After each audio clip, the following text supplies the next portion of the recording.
vô mùa nó phở sao ta là sao vô mùa sau mùa say ta không giấc mong nỡ gió cứ từ mẹ luôn đầu sông giờ có cho cô là chiều cha có chỉ xa xa thì cô yêu choอย่างเราทั้งเราจะขออีพรัวxóa xa vừa ghé thì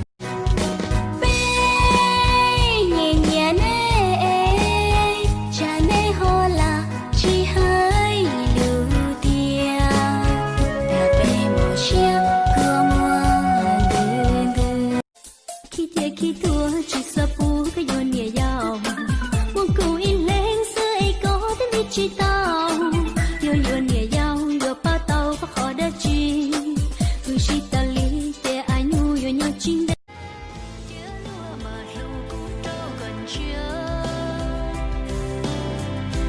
lúa mà nửa chưa lúa mà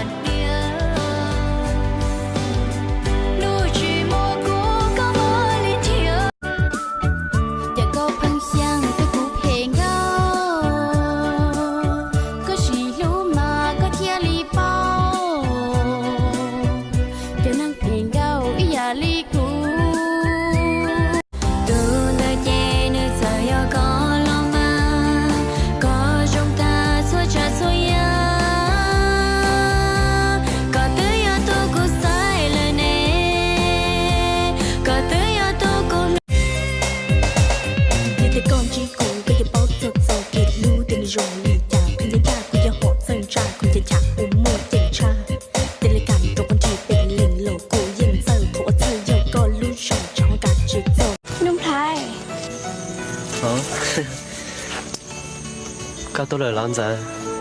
Tôi à. Đúng thay.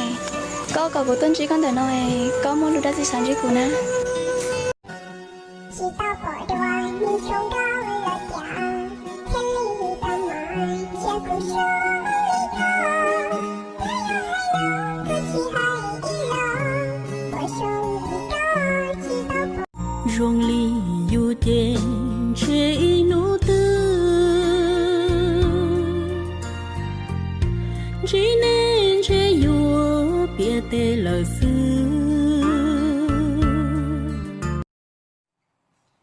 Cô chỉ chơi đời mong, cô chỉ bóng đời mong.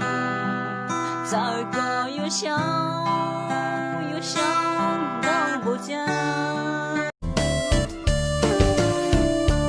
Lúc mê mê, để xì lúc còn đêm tê. Chỉ lúc chỉ cho chơi tôi mê lại mà chia cả tao tôi lo tôi giống lý có cô nói những chi khổ gì cô mà ta tìa có nó chỉ ở bộ ly lưu con bộ nó có kia say chỉ mong về thâu yêu lu ý tu nắng từ dù yên xa tiếng nữ do tôi yêu lũ cha hối yêu nhung lỡ gì nên lũ mê chia phê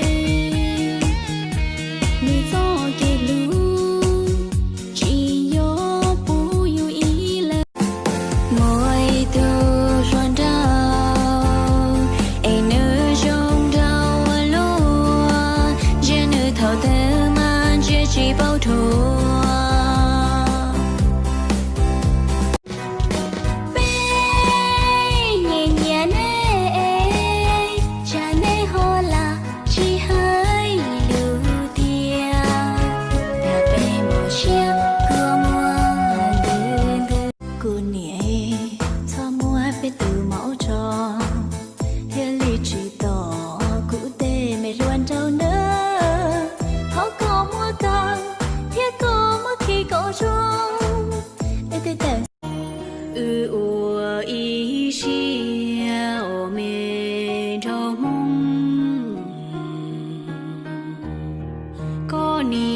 Có gì tí cụ chỉ trong là chỉ thà gió thà trong